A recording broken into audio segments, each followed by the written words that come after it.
خون دینا جائز ہے.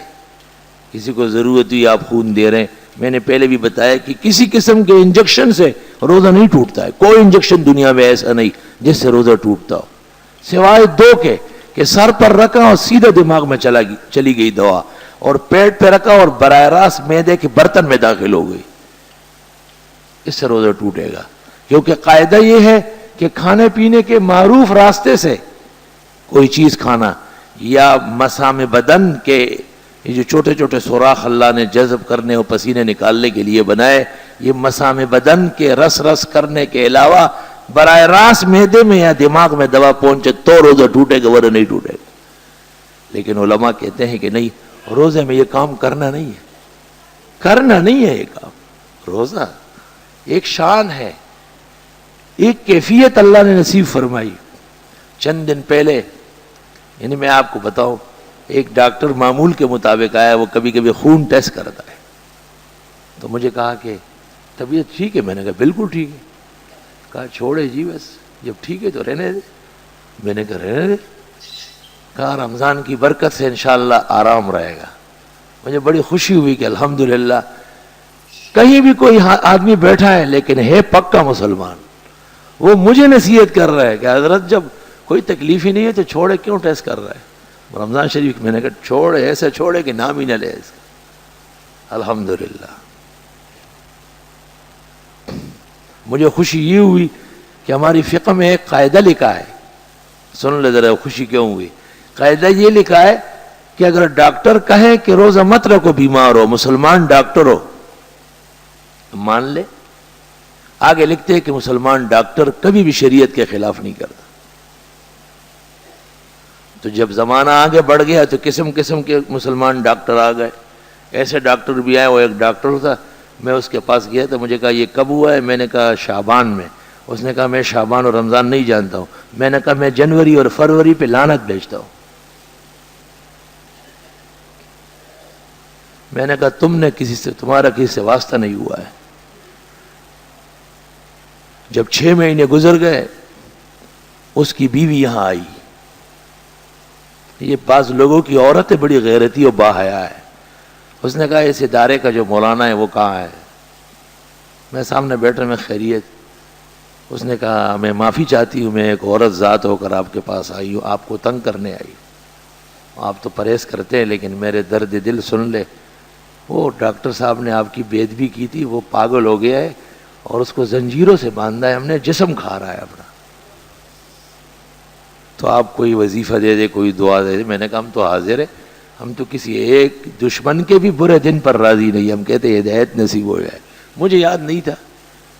میں نے کہا مجھ سے کیا واسطہ ہے؟ کہا آپ چیک اپ کے لیے آئے تھے اور اس نے آپ کو کہا کہ میں رمضان شریف نہیں جانتا ہوں, تو آپ غصے ہو گئے اور بغیر چیک اپ کے آپ واپس ہو گئے. بس چھوڑ, ختم ہو گئے. میں نے کہا چیک اپ تو باولوں سے تھوڑا ہی کرانا ہے. میں نے اس کو کہا کہ میں ہر طرح حاضر ہوں, آپ کہے تو میں ساتھ جاؤں گا. دم بھی کرتا ہوں, پانی بھی پیش کرتا ہوں, تعویذ بھی دیتا ہوں, سب کچھ کروں گا. آپ نے اتنے درد و غم کے اندر یہاں آئی ہے, یہ تو درگاہ خداوندی ہے اور یہاں سے تو کوئی محروم نہیں ہوگا. لیکن میں نے کہا پہلے سے سن لو کہ ٹھیک نہیں ہوگا. اس نے کہا یہ کیوں؟ میں نے کہا تم کو اللہ کی غیرت کا پتہ نہیں ہے, مجھے معلوم ہے. اللہ جب اپنی غیرت پہ آ جاتے ہیں سارے آسمان و زمین تس نس ہو جائے, وہ اللہ ایک مرحلہ آگے پیچھے نہیں ہوتا. وہی ہوا. میں نے کہا ٹھیک نہیں ہوگا, یہ اللہ کا اپنا نظام ہے, اس میں کسی کا کوئی دخل نہیں. دین تو اللہ کا ہے. رمضان شریف کو عزت و عظمت اس نے عطا کی. ہمارا کام تو صرف سفارت و وکالت ہے, ترجمانی ہے. آگے ہم کیا ایک رائی کے برابر گٹھا بڑھا نہیں سکتے. کچھ جو آیا ہے اس کو آگے کرنا, پیش کرنا, یہ کمال ہے اور اس سے اللہ راضی اور خوش ہو رہا ہے. تو فقہاء متاخرین نے فرق کیا کہ صرف مسلمان ڈاکٹر کافی نہیں ہے, وہ ڈاکٹر جو حلال و حرام جانتا ہو, جس کو رمضان شریف کی فرضیت کا پتہ ہو.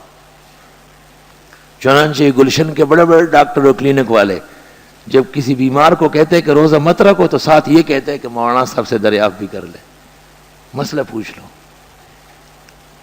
مسئلہ پوچھ لو. کیونکہ ہر مرض وہ اس قابل نہیں ہے کہ اس کے لیے آپ فرائض چھوڑ دیں.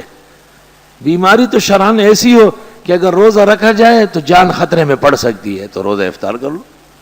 مطلب کوئی اجازت ہے. اللہ نے آیت میں کہا ہے وَمَنْ كَانَ مَرِيضًا أَوْ عَلَىٰ سَفَرٍ، جو بیمار ہو، کسی کے سر میں درد ہوا تو کیا وہ اس دن چائے پیے گا، روزہ چھوڑے گا؟ اور جو پان کے عادی ہے، نسوار، سگریٹ، بیڑی کے، وہ تو صبح سے ہی دیوانے ہو جاتے ہیں، پھر تو ان پر روزہ ختم ہی ہو جائے گا، معاف ہو جائے گا ان کا. پان والے کو اگر روزے میں پان نہ ملے تو جو سامنے آتا ہے اس سے لڑتا ہے وہ. نسوار والا تو اس سے بھی آگے دیوانہ ہوتا ہے. وہ ہمارے ایک پڑوسی تھا وطن میں، تو وہ رمضان شریف میں بس عصر سے شروع کر دیتا تھا. گھر والی کو کہتا تھا کہ بس آج آپ کا فیصلہ ہے. وہ چپ چاپ غریب تیاری کرتی، کھانا یہ وہ، اور بچوں کو دیکھ کے کہتے تھے کہ تم نکل جاؤ اس گھر سے، یہاں کیوں آتے ہو. وہ عورت بڑی زیرک و ذہین و غیرتی تھی. وہ اپنے بیٹوں کو کہا کہ ہاں باپ ہے تمہارا، خبردار کا جواب کسی نے دیا، اپنا اپنا کام جاری رکھو.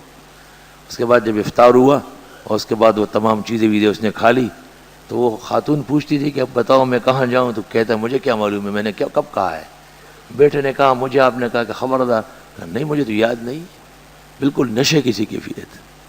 فلا حول ولا قوت الا باللہ. اس لیے جہاں تک ہو سکے ان چیزوں سے جان چھڑاؤ. یہ جو بلائیں لگ گئی ہے پیچھے، نسوار اور بیڑی اور سگریٹ اور پان اور یہ تمام کے تمام بیکار چیزیں، اس کو بس کرے، چھوڑ دے اس کو. اور رمضان شریف بہترین مہینہ ہے،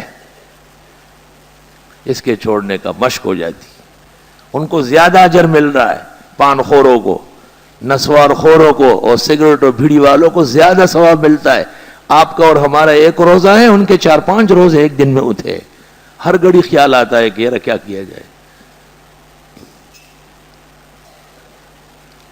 توبہ استغفر اللہ.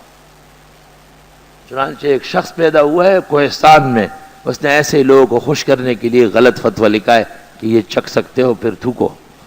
انا للہ و انا الیہ راجعون. ہمارے فقہاء نے تو صرف 2 جگہ لکھی ہے. ایک تو چھوٹا بچہ ہے اور کوئی نہیں ہے اور وہ کوئی چیز کھا پی رہا ہے تو ماں زبان پر دیکھ لیتی ہے، نرم کر کے تھوک کے اس کو دے دیتی ہے. ایک اس کو اجازت دی، اور ایک اس خاتون کو اجازت دی اذا کان بعلہ سیء الخلق. خلاصہ میں لکھا ہے کہ اس کا خاون بد اخلاق ہے، مرچ مسالے پہ شام کو لڑتا ہے، سالن صحیح نہیں بنا، تیز بنا، یہ کم بنا. بعض لوگ بس ان کی زندگی کا مقصد کھانا پینا ہے. حالانکہ عورتیں پوری کوشش کرتی ہے، وہ بھی روزہ دار ہوتی ہے، کوئی اوپر نیچے ہو گیا تو یہ بھی روزہ ہے کہ معاف کر دے، ختم کرو. نہیں جی یہ روزے سے تھا تو یہ زیادہ تیز لڑے گا آج، تاکہ وہ روزہ برباد ہو جائے تب یہ ٹھنڈا ہوگا. تو فقہاء کرام ایسے دور اندیش ہے کہ انہوں نے لکھا کہ یہ خاون کی لڑائی سے بچنے کے لیے اس عورت کو بھی زبان پہ رکھنے کی اجازت ہے. ان 2 کے علاوہ کوئی جگہ نہیں.